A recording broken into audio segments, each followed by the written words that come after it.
Fantastic to see everyone. I'm going to kick off, and I know that there'll be a few more joining from different sessions coming across. But welcome to Global Doughnut Day. If this is the first session you're joining, I'm Erinch Sahan. I lead the work at Doughnut Economics Action Lab on bringing the concepts of Doughnut Economics to the world of business, in creating the tools, supporting the community of practice that is emerging. And today we have four amazing people from that community of practice who are going to share some of their insights, some of their experiences, some of their wisdom with us, and their challenges on working with Doughnut Economics in the world of business. We've got Ekin Al from Turkey, who's just fresh off, in the middle actually of an event that's happening in Istanbul at the moment. We've got Marina Eirik from Teams for Purpose, working predominantly in France, one of the pioneers in using Doughnut Economics with the world of business. We've got Tim Freneau, who is a consultant, who's also worked with the Leeds Doughnut Coalition, an amazing change maker and serial entrepreneur, and Jane Shaw, who is here to talk about marketing communications, one of the real experts in this field, working with some of the leading and most ethical companies around the world. So it's an amazing group of people we have. We're going to start with about 10 minutes from me before we get to the much more exciting voices and people who will talk about it. So it'll be me, and then it'll be Ekin. We'll then move to Marina, then Tim, and we'll finish with Jane to talk about the comms and marketing angle of Doughnut Economics and enterprise design. So do also make sure that you are typing into the notes, into the chat, any questions you've got for our session towards the end, where we'll have some Q&A time, and do also accumulate some challenging or insightful things you might want to share. So a few reminders as well while we kick off. The BSL interpreters are available for this session, so please click on the interpretation button in the navigation panel to enable that. If you have technical issues, we have two amazing colleagues, Leah and Arthur, here. Do post a message in the chat and tag them so that you can get their attention. Please do keep yourself on mute throughout the sessions. And as I said, please accumulate your questions in the chat. We will address them as best we can after we get through the main presentation. So without further ado, let me jump straight into Doughnut Design for Business and what Doughnut Economics means for the business world. A reminder that this is just one of the events. This global series of sessions we're running is just one of many that are happening all around the world. Hopefully you feel the buzz. Hopefully you can see and imagine everything that is emerging around the world. And certainly the work with businesses is something that's popping up in so many of these. And I'll be joining a few of them through the day as well to talk business and Doughnut Economics. But more broadly, you're also part of a much bigger community of thousands of people, change makers, organizations, networks, cities and regions who are embracing the concept, and entrepreneurs and business leaders and others across the world of business and enterprise who are using Doughnut Economics to drive change, to drive action. The panel is drawn from across those. As I mentioned, they're all people who are practicing these ideas, who've got some insights to share, but it's also an invitation for you to become one of this community of practice and really to be an active member of it. So why are we all here? We're here because of the Doughnut. We find this a compelling narrative. It brings together some critical goals for us, the planetary boundaries, as well as the social foundations.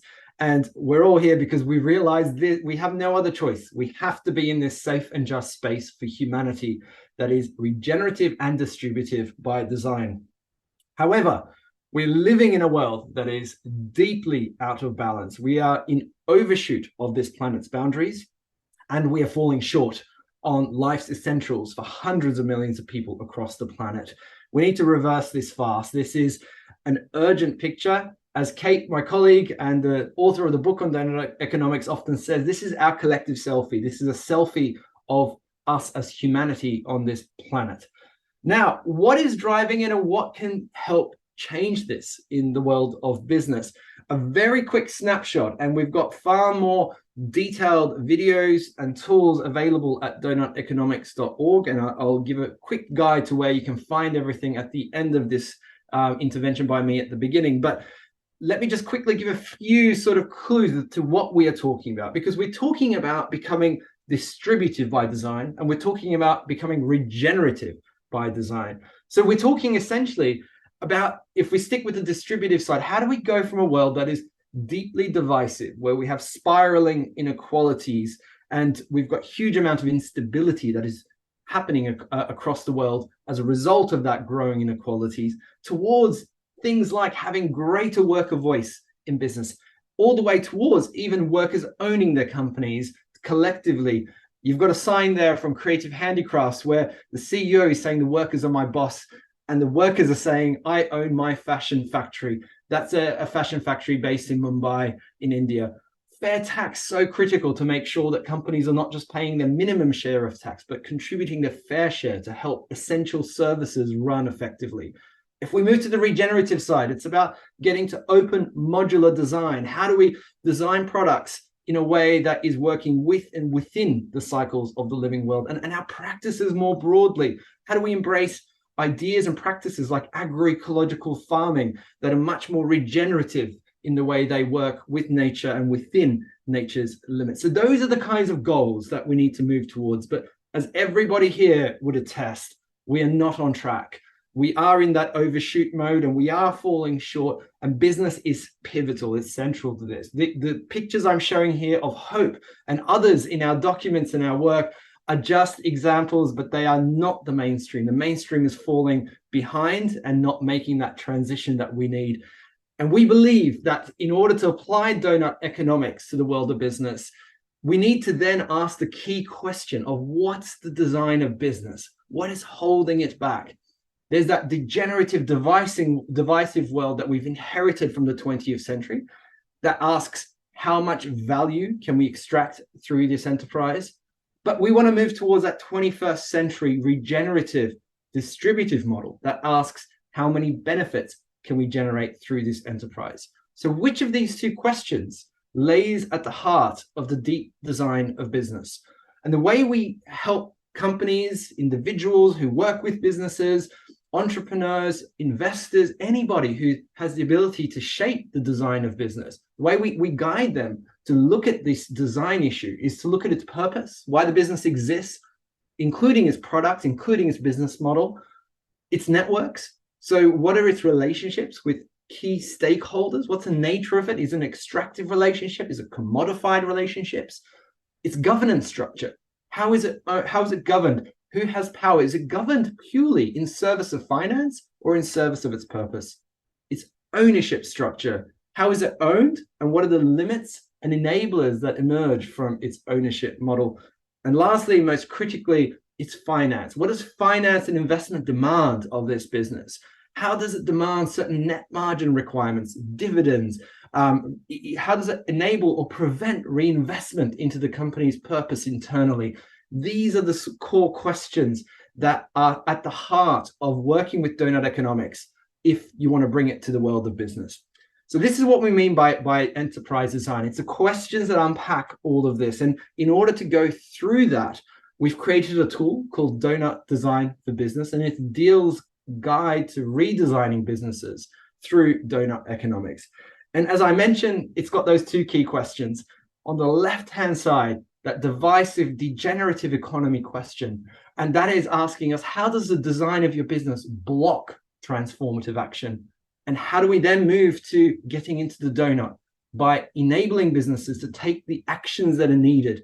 And how could a redesign of business unlock that transformative action? So this is what it means to practice Doughnut Economics, to engage with Doughnut Economics in the world of business. As we sometimes say, if you're not talking about enterprise design, you're not doing Doughnut Economics. It's purely about this. It's not about quantification or creating metrics and goals. Others are doing wonderful work with other frameworks that are different, but that are helpful. The goal and the work of Doughnut Economics is about unlocking the action, unlocking the ambition through the urgency that's needed, about how do we create as much benefit as possible through the principles and the concepts of Doughnut Economics. So if you're on this call and you feel like, yes, I want to actually use this tool, I want to take businesses through a journey, and by tool, we essentially mean a workshop guide. So you can run a workshop for 2 hours or under, or you can run it for 5, 6 hours. We've got 2 versions of the tool that I'll show you in a second. But who might use it? It could be anybody. It could be a consultant. It could be a startup incubator. It could be a business network. It could be a coach. It could be a business founder, an entrepreneur, an investor. It could be an existing business leader, anyone who's able to engage with the deep design of business. If companies want to do a deep reflection, an internal reflection, all the resources are on our website for them to use. It's free, it's open, it's in the Creative Commons. If you work with clients, if you're a consultant or if you're a business network, or if you're an organization that somehow works with lots of different businesses, we ask you to register as an organization in action. And you can see some of those listed there on the right. And there are some guidelines around that. We want to make sure that only those that are truly values aligned are the ones that are using it. So before I pass over to the first member of the panel, I'm going to show you very quickly as well where to find all of this information, because sometimes it's useful just to sort of give a sense of where everything lives. And this is the Doughnut Economics Action Lab website. If you go to themes and then you go to business and enterprise, you can find all of the tools links here. We have a video where the concepts are unpacked in much more detail than I just gave. You've got the 2 tools, the core tool, which is the longer one, and the taster tool. And if you click on either of those, it takes you straight into the tool itself, which is available online as Google Slides or as a PDF. And it gives you a guide through the entirety of those concepts that I just mentioned. So do check that all out. I'm clicking it through to demystify it so that it's easy to find, so people can engage and play with it. All the instructions are there. Everything that you will need is there, including the canvases on how to run the workshops.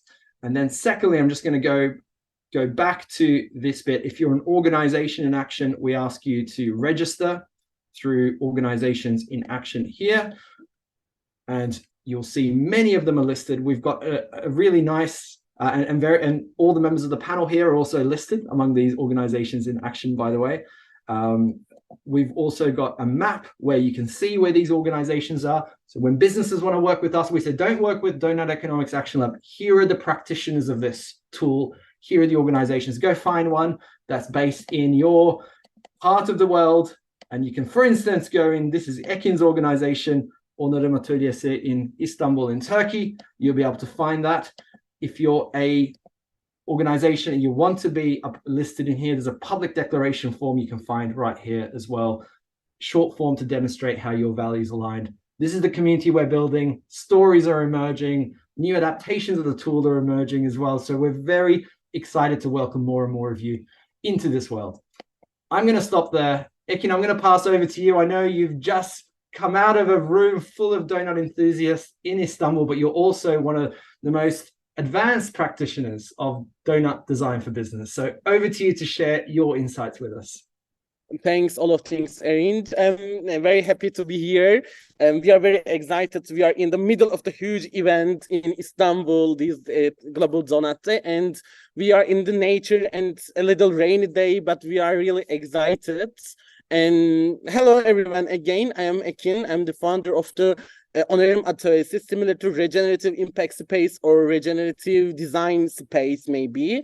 I have been working in the fields of sustainability, social impact, and inclusivity for many years in Turkey. And one of the fundamental reasons for my focus areas, my interests, designing a fair economic system. And over time, I have become connecting points, working with various entities such as the civil society, activism, youth groups, creative industries, and with various entities such as private sector and social entrepreneurship, maybe. And I strive to design a dialogue space between these diverse fields, allowing me to adopt a holistic perspective on Doughnut economics and the new systems. And I encountered the Doughnut Economics 5 years ago, and I have been passionately advocating for this model ever since. And I saw the need to rewrite the narrative and create a new story, especially in Turkey, because we are economic models, I think, not focused on real sustainability in these days. I have conducted over 50 Doughnut Economics workshops and various sectors and areas such as high schools, sometimes universities, sometimes corporate boards and factories maybe. Over the years, I witnessed the many changes, but believe me, it was extremely challenging for me because in Turkey, sustainability was a relatively new topic, I think, and we discuss often limited area. For example, just we focus on United Nations SDGs, but it's not enough for the understand the sustainability and regeneration, I think. And a huge period where everything was uncertain and sustainability in the private sector was just becoming a part of capitalism and neoliberalism in Turkey, unfortunately. And I started to introducing the Doughnut Economics. The reactions and challenges I faced were intriguing and told a compelling story, and it's very challenging for me because private sector don't believe me, don't believe Doughnut Economics, don't believe the growth and this kind of thing, and I need to some help for advocacy for Doughnut Economics in Turkey.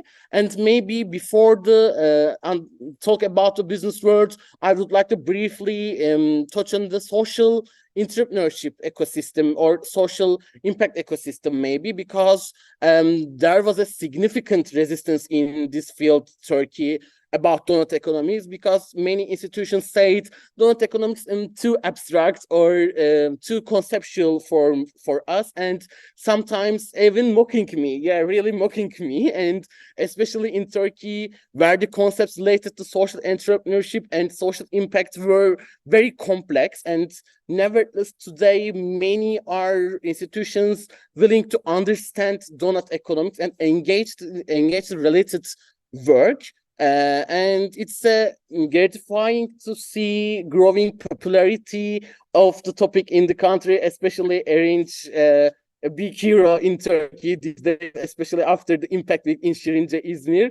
And a lot of companies and social entrepreneurship started to talk about Doughnut Economics these days, and it's very happy for me. And today we have speakers from 13 different organizations in Istanbul for the Global Doughnut Day, showcasing a convergence of the social impact focused entities under the Doughnut framework. And it's very big surprise to me because before 5 years ago, generally social entrepreneurs didn't believe me, and today a lot of social impact-oriented person talk about Doughnut Economics, and it's very important for me. And generally, we are in the process of establishing the Doughnut Turkey community, organizing meetings in 5 different cities over the next 5 months, and collaboration with various social impact organizations. And in summary, after facing significant opposition and skepticism, we are now coming together under the Doughnut umbrella, and it's very excited for me. We discuss how social ventures can align with Doughnut Economics during their design phase, and it's very important for me. Now, let's talk about situation in the private sector. It's a very hard area for me because private sector really, I think, can understand social sustainability especially. And I have been working in radical transformation of the private sector for a long time, but realizing that this was a more challenging and I initially thought made me feel somewhat hopeless sometimes. And I questioned whether we could transform these massive organizations whose sole focus is growth. And these days, sustainability often treated as a marketing term and their communication department in the private sector. However, today I see that the transformation indeed, yes, it's difficult, but we can take the first step in Turkey, I think. The most challenging part is taking those initial steps when I presented Doughnut Economics to the boards of banks maybe 5 years ago, they would love it and calling me an idealist. You are very idealist and a good person, but it's utopia. We can't believe this, and it's impossible. But today they are asking a lot of questions, and I love it because why Doughnut Economics? Our regenerative or distributive system is possible, or are there any examples, or what small projects can we undertake? This is a significant achievement, I think, because despite the mockery and initial disbelief, we are progressing towards a more hopeful state and story, I think. And yes, of course, it's not enough, but considering the entire private sector, it's a very important steps, I think. And I would be delighted to share a few tips on what I believe works effectively in Turkey. I might just jump in and say maybe one tip. We're a little bit low on time.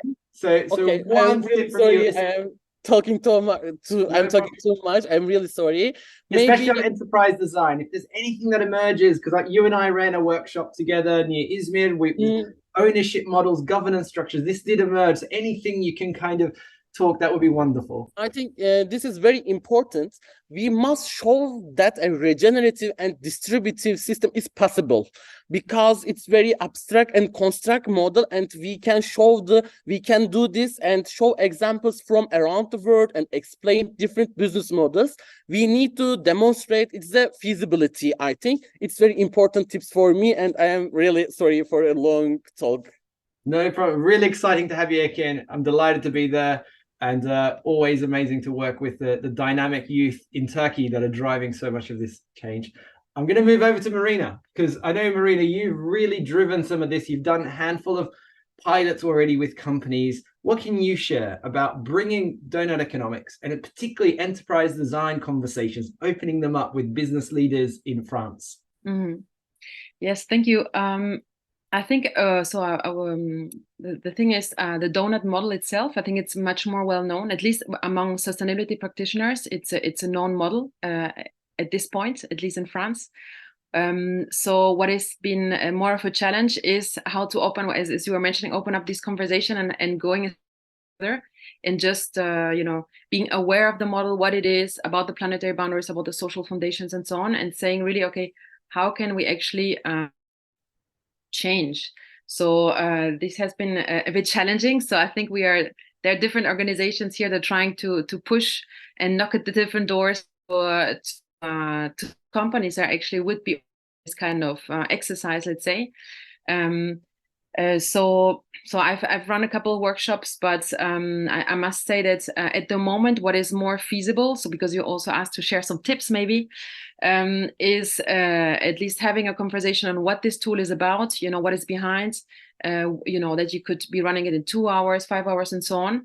But at the moment, really running the workshops themselves, it's more of a challenge. So it's a little bit like for other sustainability topics, you have to, onboard the people within your company. So you have some change makers in companies, but then they have to, go back to their different, management or whatever, to say, okay, can we run this workshop? Can we run this exercise? Because it's quite challenged. I mean, if you go into the tools that you guys developed, it's very simple, but at the same time, it's very profound, because the questions you ask are very profound. So, I always say it's not for everyone, even though it is for everyone. But then if you really want to follow through, you need to have a certain maturity within your organization. So I think you need definitely from the company side a willingness to go further than just standard sustainability, let's say. I always say go beyond CSR, which might be a bit radical, but so not everyone is really open to do it yet. But the change we see, this year again, we have exceeded, when it comes to climate change, so many records. Even October has been the hottest on record. So I think more and more people are actually within companies also being aware that there's an urgency, as you were saying, Erinch, before. So how can we actually go beyond, this standard just, reporting and standard, let's say, sustainability or standard approach we've had so far that has just brought some increasing, let's say, improvement or less bad, so to speak, approach. And how can we go into this change of, as you were saying, that the change of enterprise design, which goes even beyond this business model change. Lots of companies are interested in how can they change their business model, because again, when you look at, especially at the environmental challenges, your dependencies, they have to look into alternatives. So, if I'm facing, I think this was very interesting because it was a kind of an appetizer. If your value chain gets disrupted, how you can continue doing business, if people want to work with you or not anymore. Certain sectors have seen this, that people don't want to work for certain companies anymore because of different reasons. How can you actually adapt to this and continue, let's say, survive as a company? So I think business model change has definitely been, there's a high interest, and Doughnut Economics can be, let's say, or the topic of business model change can be a first step towards this conversation towards the business model, the Doughnut Economics for business, because of course it goes beyond, because once you go inside, you realize, okay, it's not only about the business model, it's about everything, right?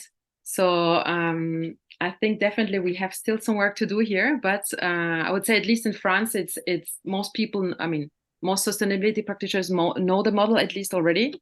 And it's more about, okay, how can we actually go further, push further, and making it happen. And also what I see is, so I just wanted to say for those people that are here that the Deal community did a really great job in creating all the material. So you just, everything is ready. You just have to basically knock at the doors, run the workshop, so to. And also I see these workshops, these models that you developed is something that is part of a whole approach with companies. So first, as a first step, before that, you identify as a company, you see, okay, I have certain negative impacts, what can I do about them? And then you do these workshops around Doughnut Economics for business, and further, then you have to implement them and see how can I, make this happen. And this takes some time, obviously. Thank you, Marina. And I'm just going to highlight one aspect of what you said before I pass to Tim, which is that there's a realization that the business models need to transform deeply. We need to move away from single-use products. We need to move away from built-in obsolescence. We need to move away from models of agriculture or supply chains that are deeply extractive and destructive and divisive and degenerative. And that realization then is getting to businesses where they are realizing, look, we're not sure how to do that. Something in our enterprise design is holding us back. So that entry point feels really important. And I saw Shibon asked the similar questions. How do you begin that conversation? And maybe that's the entry point we need to think about. I'm going to pass to Tim, and maybe Tim, you might be able to also address a little bit of that entry point question of how do we open up the leverage and the interest among business leaders to look at a very difficult issue, as Marina said, very profound. How have we designed companies? How are they owned, governed, financed, their purpose, their networks of relationships? But at the same time, it's an essential and critical one if we are to have the sort of urgent action that we need. So over to you, Tim. Thanks, Aaron.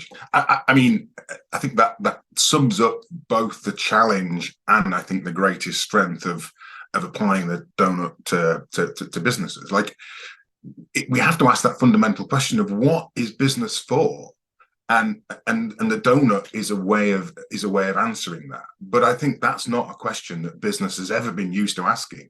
The business just heads on. We know what business is for. Business is here to make profit, and so it makes profit and it drives growth. And that's what it's always done, because we've never really started to hit the limits to growth until we are now, as we get mired in the climate crisis and the nature crisis and the poly crisis, the cost of living crisis. We're seeing ever more crises on top of crises, which is the system doing what systems do. It's feeding back, and the Doughnut is a great tool to help us understand that. And I think, for me, I mean, I've also been involved with the kind of the Deal community since it first established. I've been super excited to see the Doughnut Design for Business tool arrive. I mean, literally, when it was launched, I was deep in a conversation with a startup business that was saying, how do we transform our business model? And they had all these great ideas.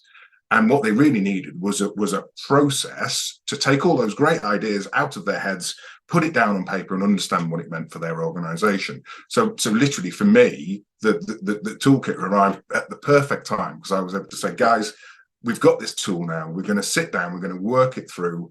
And it was just what they needed. And I think that's the point, really. For me, this is some of the most important area that Doughnut Economics needs to penetrate, because the problems that we're facing as a global society are rooted in business. So it's rooted in the way that we do business, but it's not business that's the problem. It's the aim that it's being used for.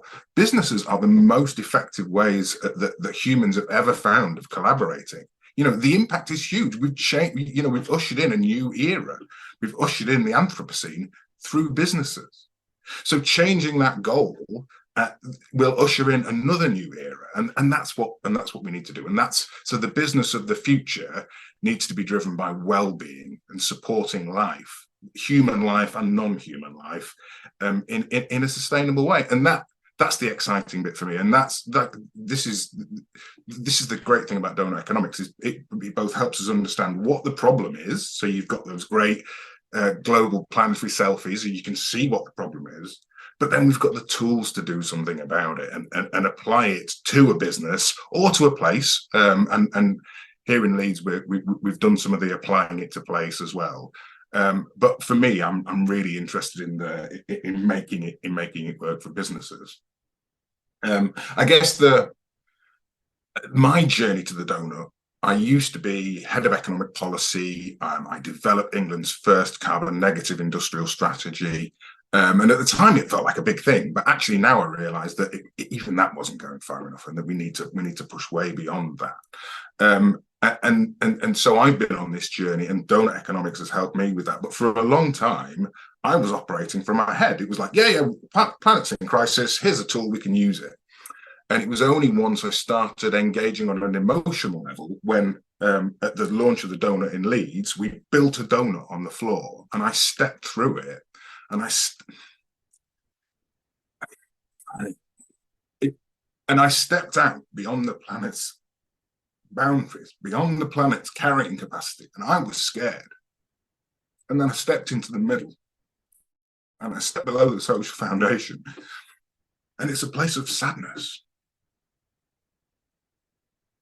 And so that emotional journey that I've been on is one that I want to take others on, because I genuinely believe that the most powerful change comes from the heart. And so for me, the Doughnut is a really good tool to get into businesses to start talking about this. But we need to really make it transformational. Yes, we need to do the enterprise design, but we also need to change hearts. And I think that's the big picture. That's what I'm really interested in, is how you engage people's capacity to care for life, and use that through their business. But yeah, thank you for the wonderful tool, Aaron. It's brilliant, and it is powerful. And yes, loads of people don't get it. And Siobhan, I think the answer to that is what Kate says in the book: go where the energy is. Find the people who get it and do it with them. And don't waste your time banging your head against a brick wall. There's too many brick walls out there. Don't go and bang your head against it. Find an open door and walk through it, and then others will follow you through. Thank you, Tim. And yeah, you're one of the few people who have brought me to tears when I've heard you cry. So when I've heard you speak. And the other person I'm about to hand over to is Jane, because we were at the Eden Project a couple of weeks ago at Anthropy. We were on a panel together, and the way she brought the question and the engagement down to a personal level had the exact same effect. So this is serendipitous that Jane is following you, Tim. But Jane, I just want to unpack a little bit through you. How do we talk about some of these things? Because there is that personal journey, as Tim said. There is the fear of being outside the ecological boundaries, and then there's a sadness of falling short on life's essentials. So there's this personal bit. At the same time, we want to talk about the design of business, because that is what can help unlock the kinds of actions and enable the personal leadership that Tim and others here are talking about as well. What are some of your insights about how do we get companies who put, for instance, nature on their board, or have a multi-stakeholder ownership structure, or put profits or half or majority of their profits back into the social or ecological purpose, these structural enterprise design things that we're trying to use to unlock the actions needed. How do we communicate, and how do we make this a compelling message? Well, I've got lots of notes, but I think on the basis of what Tim's just said, we just need to rip those up, because everything Tim has just said shows us everything we need to know and tells us everything we need to know about how we communicate it. You know what? One of the things Tim said there was, I was on a journey. Okay. And if we are changing our enterprise design, we are going to be on a journey. And it's going to be messy, and it's going to be unknown. And at times it's going to be really serious. We're going to make mistakes. That's all going to be there. And so when we have this kind of traditional 20th century view of marketing and comms, then we don't think we can possibly share that with customers. And, you know, historically, all right, we might talk about purpose with our customers, and even our supply chain, but we don't talk about our networks, our ownership, our governance, our finance. We don't talk to customers about those things. And so I think one of the things about being, you know, regenerative and being transformative is actually transforming how we view our communications and how we view our marketing. And our marketing becomes far more focused on communication, creating conversation, than it does with this, you know, being a public speaker and, you know, telegraphing out what we think others should know. It's becoming much more of a conversation. But the thing is as well, I think what we're doing when we're doing something like changing enterprise design is so different. You know, if you are involved in this, then you are a trailblazer. You know, you're an early adopter, you're a change maker. And actually, I actually kind of feel if you're doing that, there's actually a responsibility comes with that to kind of inform and inspire others. And so, you know, Tim again was talking about engaging people and their hearts. And that is how that's how we talk about enterprise design. And actually, I'm going to be completely honest, you know, Tim also said, find the people who get it. And Marina said, find the people who get it.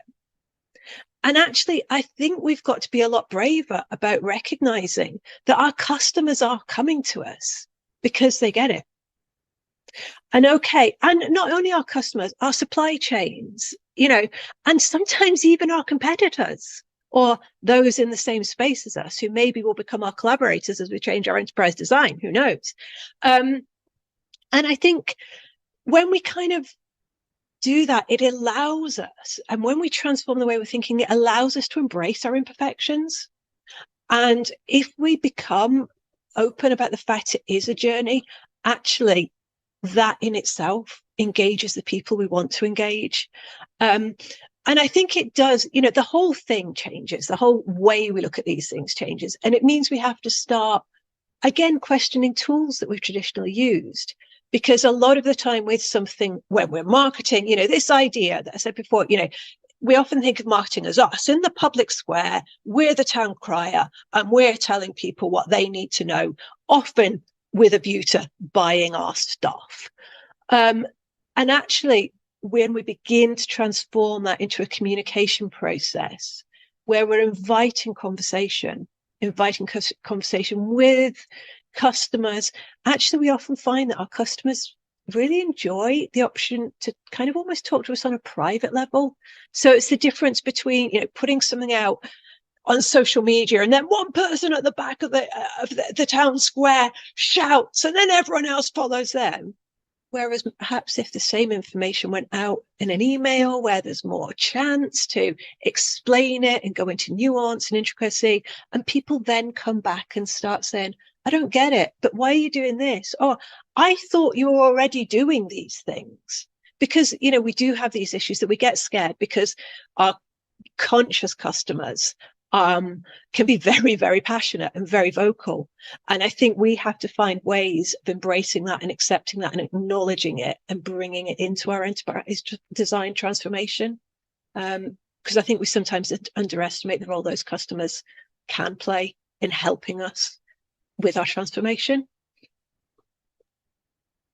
Thank you, Jane. I'm going to try to summarize everything that's been said in 3 points.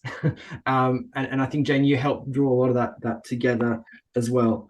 One is, I think what I heard from Ekin, and to an extent from Marina as well, is that there's a frustration about the lack of action, about how steep and difficult the transition needs to be in the business world. And there's also a frustration with some of the greenwashing and overclaiming that's happening across there, right? So this is an opening to engage with bigger, more transformative, more profound questions, as Marina put it, for business people. But that's scary. And to get there, we need to then get into people's hearts, as Tim, as Ekin and Jane have also echoed, that we need to get into the personal level. Because you know what? I also do some teaching on the side with some senior executives, and whenever I teach them, eventually within a couple of days, you crack through and you realize these people realize the scale of the change that needs to happen and are scared of how it's going to happen. And what our tool tries to do, and it's only a beginning. I mean, we'll create more, we'll add to this, but what the tool tries to do is help guide a journey to confront that fear and to ask those profound questions around how would you now need to design your business to take on this challenge of the 21st century. So let's get into people's hearts. And the third thing I want to highlight, Jane, you put it in the word term of being a trailblazer. This is the space where we are creating the designs, the enterprise designs of the future, the new economy that's needed. It's going to be diverse. It's going to be exciting. It's going to be experimental. It's going to be a whole bunch of things that emerge of different kind of board structures, different kinds of financial models, different kinds of ownership structures, shared ownership. And I think a lot of those things are emerging, and that's the exciting space. The boring space is, the monoculture of shareholder capitalism, that monoculture of only shareholders and investors are on the board. All the profits only go to them and nobody else. And everything else can only be pursued if it is in service of finance, if it is in service of maximum returns for shareholders. That is the boring monoculture. We are creating here in this space that diverse ecosystem of alternatives. There's been a whole bunch of questions that have come through, but I'm going to open it up for Jane, Marina, and Tim. Ekin's had to jump off to run his in-person event in Istanbul, but I want to give a space for the three of you to jump in on any of this. Tim, do you want to talk about any of the questions that came up or respond to anything you heard from some of the other panelists? Just to say, I'm all right. Okay, and it's all right. And it's important to tap into our emotions, and I've found it the most powerful thing, and sharing that with others is powerful too. So to answer Siobhan's other question about demonstrating the business case, well, it's not like demonstrating a business case for your ESG, and by doing this you're going to unlock different sets of investment. The business case is the global systems, and that's so I developed a workshop that I run before we get to Doughnut Design for Business, like Marina was talking about onboarding people with this idea. And that's where we talk about the great acceleration and the poly crisis, and we get everyone to recognize that they can see this. I mean, I think this is the point, and this is what Jane is speaking to. Like, everyone knows that it's not working. We can all see it's not working, and we're either scared and trying to do something about it, or scared and sticking our head in the sand. But one way or another, we're all trying to work out how do we get through this. And I think allowing the space to get into that and supporting people through that is really important. So I love what Marina was saying about onboarding, and Jane is absolutely right when she talks about our customers know this is a problem as well. That there are so few genuine solutions out there. A load of greenwashing, load of people moving in the right direction. Well, they need to carry on in that direction, and this is the process that will carry them on, and that's why I think it's so powerful. But it's not everyone is ready for it yet, and we need to go where the energy is. I think that's my thoughts. Yeah.